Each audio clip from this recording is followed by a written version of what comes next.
हरिओम नमस्कार। आज हम कक्षा 8 का संस्कृत विषय का पाठ 2 ग्राम्य जीवनम पढ़ेंगे। ग्राम्य जीवनम में क्या है? मार्गे मित्रयोः मेलनम भवति। गांव के रास्ते में दो मित्रों का मिलन होता है। वे एक दूसरे से पूछते हैं कि गांव की स्थिति कैसी है, आप कैसे हैं। इस प्रकार का वार्तालाप, गांव के परिवेश का सुंदर मनोहर चित्रण इस पाठ में किया गया है। अब हम इस पाठ को पढ़ेंगे। नंदकिशोर और रमेश ये दो मित्र हैं। रमेश शहर में रहता है और नंदकिशोर गांव में रहता है। बहुत दिनों बाद जब नंदकिशोर रमेश को देखता है तो वह उससे प्रश्न पूछता है। हरिओम रमेश नमस्कार। हरिओम, हेलो रमेश, नमस्कार, नमस्ते। किम भो, कैसे हो? बहुभ्यः दिवसेभ्यः। किम भो, अरे मित्र, बहुभ्यः दिवसेभ्यः भवतः दर्शनमेव नास्ति। बहुत दिनों से आपके तो दर्शन ही नहीं हुए हैं। कुत्रासीत् भवान, अरे तुम कहाँ थे? रमेश कह रहा है, नमस्कार मित्रवरः। नमस्ते मित्र, गत सप्ताहे मम विद्यालय अवकाशः आसीत्। पिछले हफ्ते मेरे विद्यालय में अवकाश था। भवान तो जानाति एव, तुम तो जानते ही हो, यत् यदा यदा मम विद्यालय अवकाशः भवति, कि जब जब मेरे विद्यालय में अवकाश होता है, तदा तदा अहम प्रायः स्वग्रामं बान्धवान् मेलयितुं गच्छामि। तब तब मैं अपने गांव में अपने रिश्तेदारों से मिलने के लिए आता हूँ। नंदकिशोरः, किम भो, अरे मित्र, नगरे भवतः मनः किमर्थं न लगति? आपका मन नगर में क्यों नहीं लगता है? किमत्र भवतः बंधुजनः न वसन्ति? क्या वहाँ आपके मित्रवर या रिश्तेदार नहीं रहते हैं? रमेश, तथा नास्ति मित्र, अरे मित्र ऐसा नहीं है। यद्यपि मम बांधवान् नगरे निवसन्ति, हालांकि जो मेरे मित्र हैं, जो मेरे बांधव लोग हैं, बंधु बांधव, वह नगर में रहते हैं। तथापि मम आत्मा तो ग्रामे एव वसति, फिर भी मेरी जो आत्मा है वह तो गांव में ही रहती है। तत्र मम पितामह, वहाँ मेरे पितामह दादाजी। पितामह किसको बोलते हैं? दादाजी को। और पितामही कहते हैं दादी को।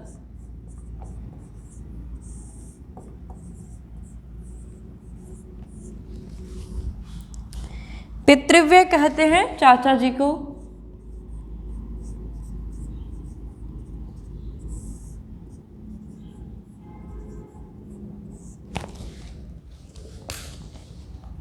कह रहे हैं वो, तत्र मम पितामह, वहाँ मेरे दादाजी, दादी जी, चाचा जी, अन्यपि पूज्याः जनाः अद्यापि निवसन्ति, आज भी पूजनीय लोग मेरे जो है गांव में ही रहते हैं। नंदकिशोर, नंदकिशोर कह रहा है, मित्र ग्रामे तो प्रायेण कृषकाः वसन्ति। अरे मित्र, गांव में तो फिलहाल प्रायः कैसे लोग रहते हैं? किसान लोग रहते हैं। तेषां जीवनम कीदृशम, उनका जीवन कैसा होता है? ग्रामस्य वातावरणम कीदृशम, और गांव का वातावरण कैसा होता है? एतत् सर्वं मां श्रावयति किम, ये सब मुझे सुनाओगे क्या? रमेश कह रहा है, अवश्यमेव श्रूयताम, हाँ हाँ बिल्कुल सुनिए। कृषि प्रधानो अयम अस्माकं भारत देशः, कृषि प्रधान हमारा भारत देश है। अत्रत्यः 80% जनाः ग्रामेषु एव निवसन्ति। 80 कहते हैं 80 को। हमारे देश में 80% जनसंख्या कहाँ रहती है? गांव में, क्योंकि हमारा देश क्या है? गांव, ग्राम प्रधान देश है। यद्यपि ग्रामेषु शिल्पकाराः, शिक्षकाः, बहुविध कर्मकाराश्चापि वसन्ति। यद्यपि, हालांकि गांव में बहुत सारे शिल्पकार, शिक्षक, बहुत प्रकार के काम करने वाले जो लोग हैं वहाँ रहते हैं। तथापि ग्रामवासिनः प्रायेण कृषकाः भवन्ति, फिर भी जो गांव के जो लोग हैं वो पेशेवर किसान ही होते हैं। ते प्रातः कालादारभ्य, वे सुबह से लेकर के सायं यावत, शाम तक, महता परिश्रमेण, बहुत अधिक मेहनत करके, क्षेत्रेषु कार्यं कुर्वन्ति, क्षेत्रेषु कार्यं कुर्वन्ति, खेतों में काम करते हैं। क्षेत्र किसे कहा जाता है? खेत को। तो गांव के लोग क्या करते हैं? सुबह से लेकर के शाम तक खेतों में काम करते हैं। स्वक्षेत्राणि हलेन कर्षन्ति, और अपना जो खेत है उसको किससे जोतते हैं? हल से जोतते हैं। तत्र बीजानि च वपन्ति, और वहाँ उनको बीजों को बोते हैं। क्षेत्र कर्षणाय संप्रति ट्रैक्टर इत्याख्यस्य यंत्रस्य प्रयोगम कुर्वन्ति, और अभी फिलहाल वो क्या करते हैं, खेत जोतने के लिए ट्रैक्टर का प्रयोग करते हैं। ट्रैक्टर आप सब भी यूज़ करते होंगे, सबके खेत है ना, तो सभी अपने खेतों में अब किससे खेत को जोतते हैं, ट्रैक्टर से। ठीक है। यथा समय कुल्या जलेन, कुल्या जलेन किसको बोलते हैं, कुएं का पानी, कुल्या जलेन हो गया।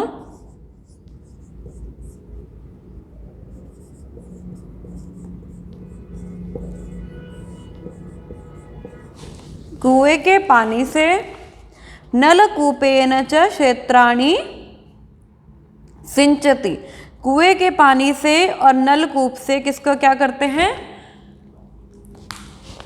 खेतों को सींचते हैं।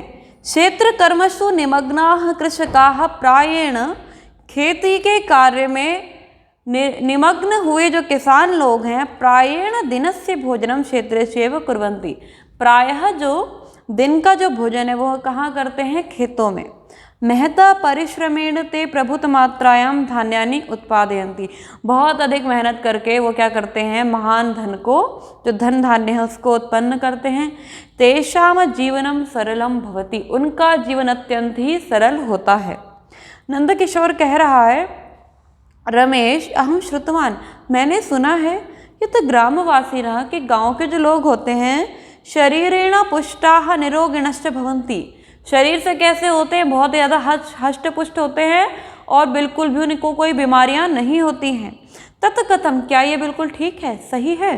रमेश कह रहा है, सत्यम श्रुतम भवता, तुमने बिल्कुल ही ठीक सुना है। ग्रामीण जनाः परिश्रमशीलाः भवन्ति, गाँव के जो लोग होते हैं वो मेहनती होते हैं, परिश्रमशील होते हैं। ते ग्रीष्म वर्षा शीतादि ऋतुषु सदा कठिनम परिश्रमम कुर्वन्ति, वो सर्दी में, गर्मी में, सभी ऋतुओं में क्या करते हैं, कठिन परिश्रम करते हैं।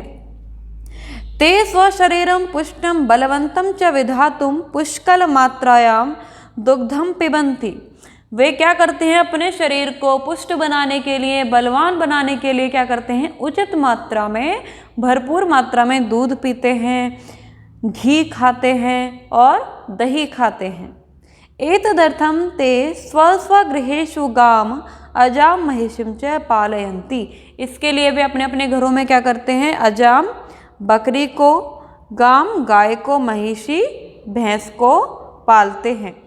तही भोजनेषु, और वो भोजन में क्या करते हैं, हरितानि शाकानि प्रयुज्यते, हरी हरी सब्जियों को प्रयोग करते हैं।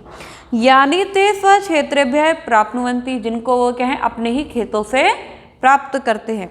केचन जनाः गृहाणि परितः अपि शाकानि रोपयन्ति, किंतु कुछ गृहिणियाँ क्या करते हैं, कुछ लोग क्या करते हैं, अपने घर के चारों ओर ही हरी हरी सब्जियों को बो देते हैं।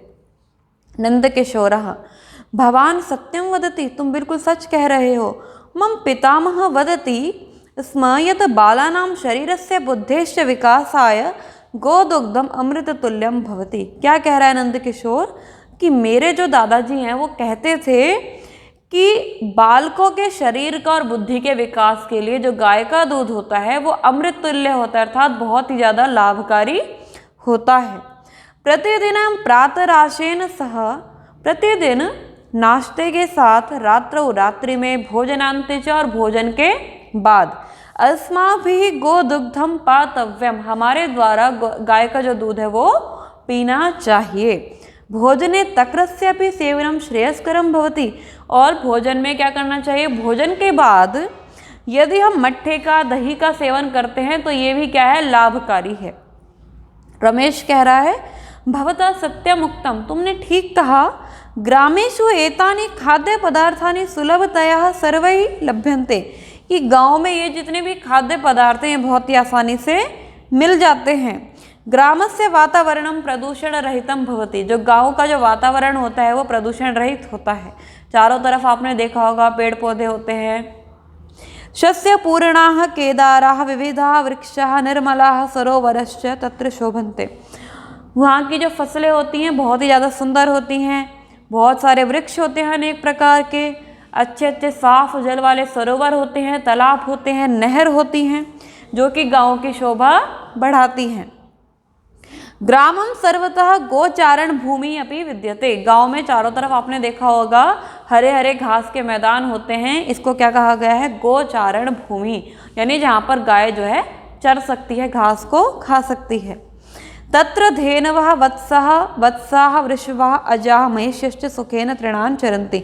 वहाँ गाय, बछड़े, बछिया, भैंसें, बैल, बकरियाँ, ये सब क्या हैं?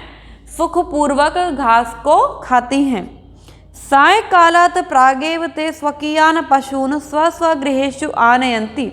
और सायंकाल जब शाम होने लगती है तो धीरे धीरे वो क्या करते हैं? अपने अपने पशुओं को अपने अपने घरों को लेकर आने लगते हैं। जनाः सामाजिकानि राष्ट्रीयाणि धार्मिकाणि च पर्वाणि मिलित्वा सोत्साहेन परस्परं सौहार्देन च संपादयन्ति। जो गांव के लोग होते हैं सामाजिक, धार्मिक और राष्ट्रीय जो पर्व होते हैं वो मिल करके मिलजुल करके बहुत ही ज़्यादा उत्साह के साथ, खुशी के साथ गांव में मनाते हैं। सुखे दुखे च अन्योन्यस्य सहायं कुर्वन्तः आनंदमयं जीवनं यापयन्ति। और एक दूसरे के सुख में, दुख में एक दूसरे की सहायता करते हुए आनंद के साथ अपना अपना जीवन बिताते हैं। सत्यमेव उक्तम, सत्य ही कहा गया है कि भारतस्य आत्मा ग्रामेषु एव निवसति, कि भारत की जो आत्मा है वह गांव में ही निवास करती है। यह कोपि भारतम सम्यक ज्ञातुम इच्छति, जो कोई भी भारत को यदि बिल्कुल ठीक प्रकार से जानना चाहता है, तेना भारतीयः ग्रामः द्रष्टव्य, उसको भारत के गाँव को देखना चाहिए। यतो ही भारतम नैसर्गिक रूपेण ग्रामेषु एव दृश्यते, क्योंकि जो भारत का जो वास्तविक स्वरूप है, जो उसका सौंदर्य है, जो उसकी स्वाभाविकता है, वो गांव में ही देखने को मिलती है। नंद किशोर कह रहा है, मित्र सत्यमुक्तम भवता, तुमने बिल्कुल ठीक कहा। ग्रामस्य विकासार्थम सर्वकारोपि प्रयत्नशीला भवति, कि गांव के विकास के लिए सरकार भी बहुत ज़्यादा प्रयत्नशील है। शनैः शनैः ग्रामाः आधुनिकः साधनैः सम्पन्नाः भविष्यन्ति। धीरे धीरे जो गांव जो है वो क्या है? आधुनिक साधनों से सुसंपन्न हो जाएंगे। यदि देशस्य सर्वे अपि ग्रामाः, यदि देश के सभी गांव आधुनिक साधन संपन्नाः स्युः, आधुनिक साधन संपन्न हो जाएंगे, तर्हि ग्राम्य जीवनम सुखकरम आदर्शभूतम च स्यात्। तो गांव का जो जीवन है वो सुखपूर्वक हो जाएगा और एक आदर्श जीवन हो जाएगा। इत्यत्र ना कोपि संदेह, इस विषय में कोई भी संदेह नहीं है। तो इस पार्ट में हमने क्या देखा कि नंद किशोर और रमेश क्या हैं? एक मित्र हैं। ये दोनों क्या हैं? मार्ग में मिलते हैं। रमेश शहर में रहता है, नंद किशोर गांव में रहता है।